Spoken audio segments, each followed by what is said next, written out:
The Democrat Party is self-destructing.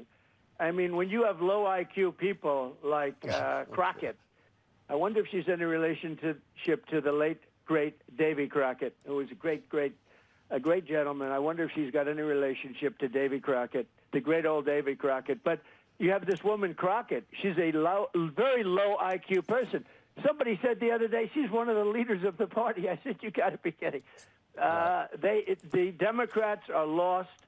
They have Trump derangement syndrome so bad that they can't walk, they can't talk, I mean. They don't know where they're going. Schumer is finished. Schumer, look, I watched him the other day. He's lost all of his confidence. 40% are names. I appreciate y'all.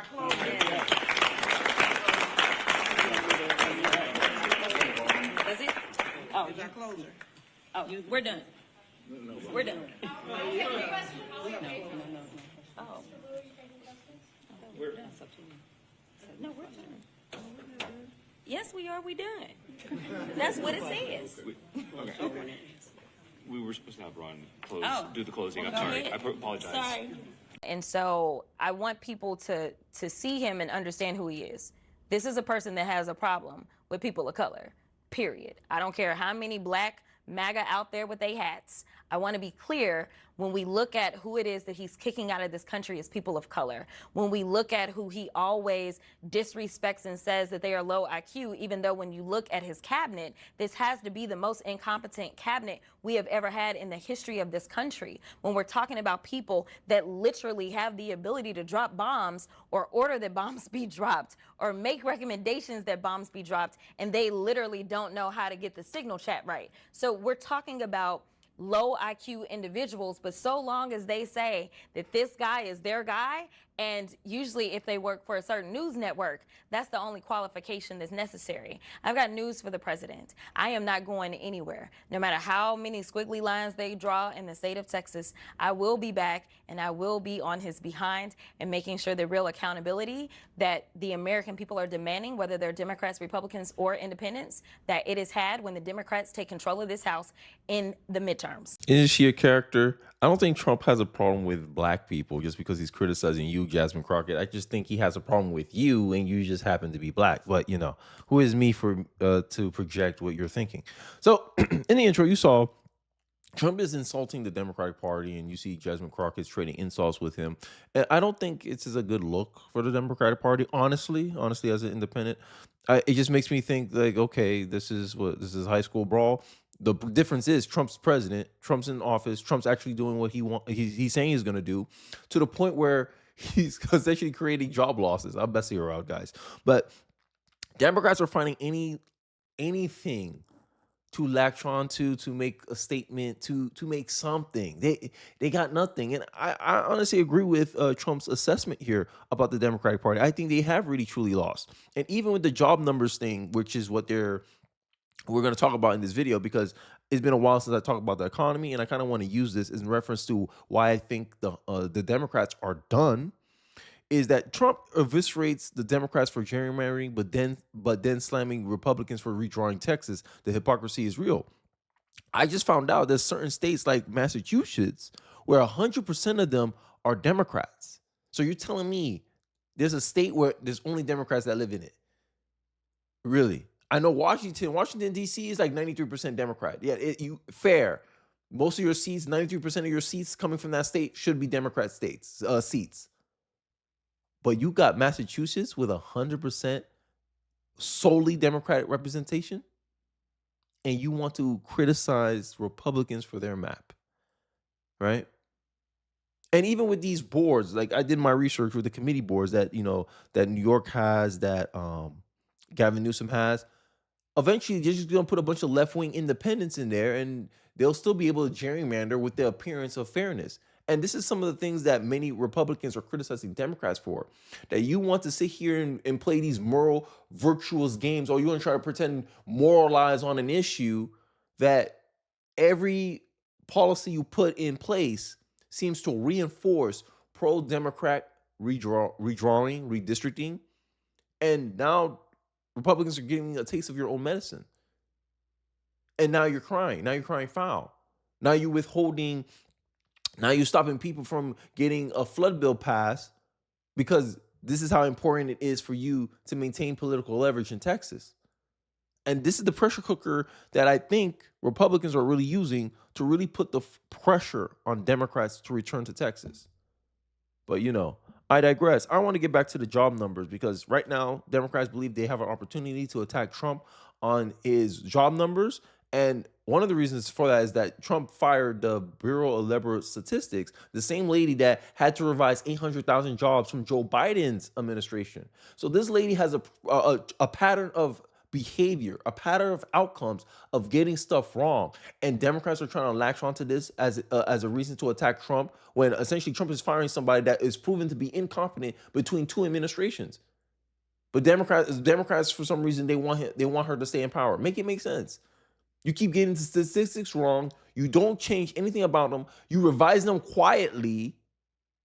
And you expect us to have continued trust after you just pretty much expose the largest, discrepancy?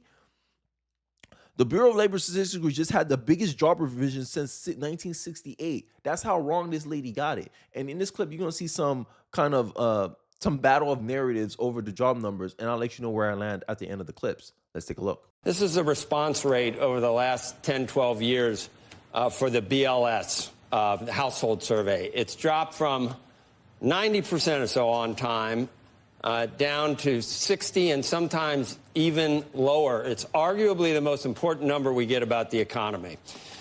Yesterday, we had Wharton Professor Jeremy Siegel on. Just bear with me, Mr. President, and listen to this. I know you're familiar with Wharton, but unsolicited, this is what Jeremy Siegel said yesterday about the numbers. I'm not going to let the BLS off the hook. I mean, you talk about how to fix it.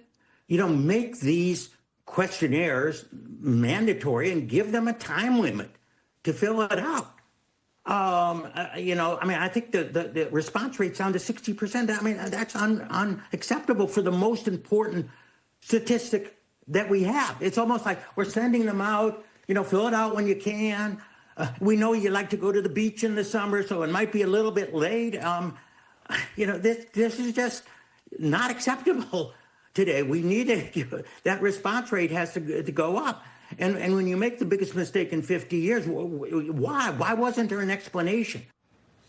It's 258,000 less in 2 months. That was the biggest revision since 1968, Mr. President. So we're in the internet age. We still can't get any instant data. We're still using snail mail to get the responses back. It is the government, after all. Antiquated, no doubt, and certainly suboptimal. So over the last 4 months, 1.8 million native-born Americans got a job, and 1.5 million foreign-born workers lost a job. And we know that 1 million of those, or somewhere around them at least, were illegal migrants who exited the workforce and self-deported. This is a huge, huge win for the president. This is exactly what an America First economy should look like. It turns out the whole idea that there are jobs Americans won't do is a myth. There are jobs Americans won't do for that money. And having this illegal caste underwriting our entire economy, getting rid of that should be a progressive cause. All right, 2 points. You know where all that data comes from? It makes it look like he is trying to rig the system. No, he wants somebody who knows what they're doing. And the only mistake made there was that this person wasn't fired sooner. The BLS, Bureau of Labor Statistics, has been putting out absolutely bogus numbers for years. During the Biden administration, in 1 year, she was off, the BLS was off by 1.18 million jobs that they overestimated, and then they had to scale it back and say, oops, we had too many jobs in that report. They really weren't created. Let us scale it back several months later. And it's these bogus numbers that have been being put out. President Trump wants competency. The only mistake made was that this person wasn't fired sooner. He wants the truth, transparency, and competency, and we haven't been getting that with the BLS. And now perhaps we'll get somebody in there who knows what the hell they're doing. I think I agree at the end with Carrie Lake here. Yes, the Trump administration just fired multiple woke immigration judges in Chicago after they assisted Democrats Dick Durbin in a political hit piece. Activist judges are being shown the door. And this is what I think many Americans can stand behind, right? You may be able to put this narrative, oh, Trump is trying to put people in place that will do his agenda, but technically The people voted for Trump, right? That's the president. President is the only political figure where the entire nation votes for him. And he won with the popular vote. I don't care how slim the majority was, how slim the gap was. I don't care. You didn't win a single centrist state. You lost 7 out of 7 swing states. Trump campaigned openly about, hey, we want immigration that actually works. You're only going to hear this news online, not on the mainstream media. The TV's not going to tell you that for 4 straight months so far, we had 0 illegals let into the country. 0 illegals were let into the country. And these immigration judges are trying to obstruct and get in the way of Trump's agenda that American people support. 57% of Americans support mass deportation, restricting immigration. And these judges are trying to obstruct the president's agenda. Make that make sense? And I'm tying it back to the Democrats here is because you saw in the clip, they talked about how, you guys are still using inefficient stuff in the government. The government's the problem. You haven't revamped everything. The Democrats want to keep the government funded, these institutions funded, but these institutions are not giving outcomes that's valuable to the American people. And that's the problem. I always talk about this on the channel. Democrats offer nothing to the American people, yet they want to sit and complain about what Donald Trump is doing instead of offering alternatives. You want to complain about gerrymandering, Massachusetts governor saying, you left us no choice. Spoiler, Massachusetts has 0 Republican reps. Like, how can you gerrymander any better than that, Massachusetts? And you got people here in my comment section talking about, oh yeah, we got Florida, you got Ohio, you got all these people who gerrymander. And I told you, Democrats, states are the worst offenders. You got a state that has 100%, not a single representation of Republican voters. Yo, what about Iowa? What about Iowa? It's always whataboutism. But the point is, the Republicans' political point is that if you're allowed to gerrymander, why aren't we allowed to gerrymander? Right? You want to make some moral calls. Oh, we should be bipartisan about this. Okay, you first. You first, Democrats. Because it doesn't matter you getting outraged over gerrymandering done by your political opposition. You have true virtue. You have true morality if you're calling out your own party for doing gerrymandering.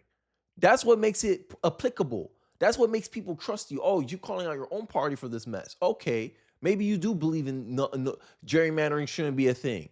But we all see it as political. And only one side's pretending that they're doing some moral virtue on the behalf of the American people. And that's the Democratic Party. And this is why the Democratic Party can't seem to win on these issues. I'm going to use this clip here as an example. A news guy is going to ask him, hey, aren't your actions inadvertently hurting Texans on some of the most important issues because you're using the redistricting as an excuse, as a pretext to flee from your problems? Essentially is what the reporter is going to ask him, but enough of me rambling. Let's get into the clip. And as you know, that means that there is other legislation that's going to be the victim of that. And that includes this bill for flood assistance for those Texans who were impacted by those devastating floods on July 4th. Are you concerned that all of this could ultimately be a mistake if that legislation also becomes a victim of this? This is a Republican talking point.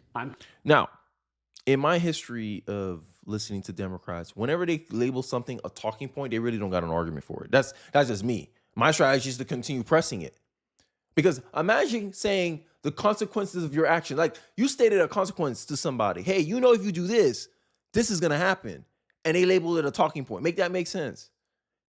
Hey, if you drive your car without much gas, you're going to get stranded on the road. Oh, that's a Republican talking point. This is why the Democrats lose. This is why the Democrats are only popular with 28% of the American people. Blatantly not realizing, you can't just explain away consequences. You could ignore consequences, but you can't ignore the reality of consequences. And because a reporter outlined the reality of the consequences of Texas Democrats fleeing their state, not doing their job, abandoning their post, essentially, they don't want to recognize that the fact that your actions have consequences. Concerned that Greg Abbott decided to play politics with flood victims and their families. And with your response, you decided to play politics. See, this is the funny part. I think this is the number one criticism that Republicans have is that Republicans are always expected to be the bigger person in the dispute. Democrats do something, they do it back, and now, oh my God, Republicans are playing politics. And then you point all the years of them gerrymandering in other states, doing all this stuff, and because every 10 years Texas has the ability to redraw the map, doing what's in their power to do, Democrats are mad. Whenever things don't go Democrats' way, they throw a hissy fit. And this is a hissy fit from the Democratic Party. Nothing more, nothing less. I digress. The only emergency that we should be coming to the state capitol to address is flood mitigation and disaster prevention. That's what Texans want us to focus on. It's why my Democratic colleagues and I showed up on the first day of the special legislative session 2 weeks ago. We begged our Republican colleagues to prioritize flood victims and their families, and they refused. But the reality is, Representative, the reality is the consequence of the decision, regardless of whether or not it's a talking point, is that this bill is not going to advance. Is that a bad thing if this bill doesn't advance? And who put flood mitigation after redistricting on the agenda? The Republicans. They control the floor. Exactly. They have made that decision. Exactly. And who put them in that position? The people. So essentially, you blaming America. Oh, it's your fault, America. You elected people that will put this the redistricted stuff first before the bill. Because things don't work conveniently for Democrats. Democrats throw a hissy fit, like I said before. Excuses. I don't care. America don't care for excuses. That's why Trump's in office, by the way, Democrats.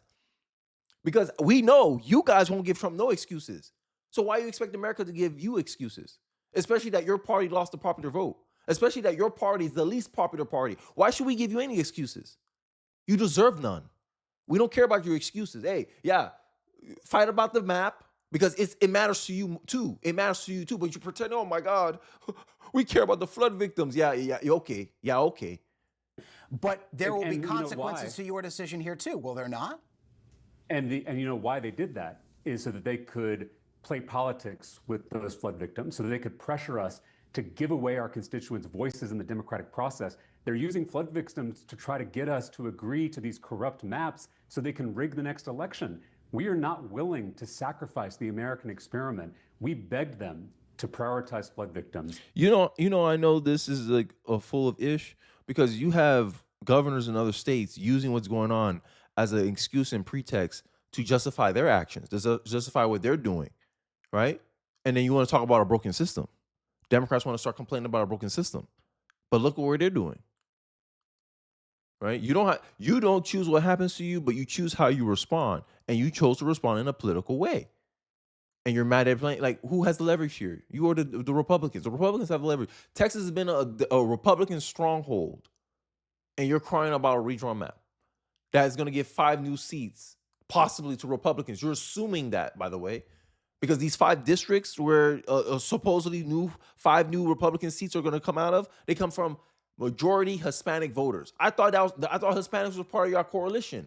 Jasmine Crockett talking about how, I don't care how much people of color is MAGA. Trump is this, Trump is that. And most Americans and most minorities know that. But you have a problem with the map. Conceding ground yet again. But you expect to be trusted with power. When things don't go Democrats' way, they run.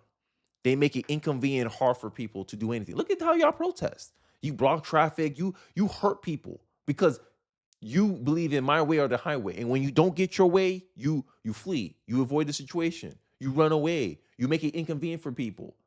And then when people start, rightfully so, holding you accountable for your part to play in all this political stunts that you guys are doing, because if it's both sides' fault, you have 50% of the blame, Democrats. It's your fault too that this bill hasn't been passed yet. Because you're putting political reasons first. Oh, they want to have to redraw the map and we don't want to do it. Yeah, of course. Who are you to decide that? Who's going to decide that? The majority gets to decide that, right?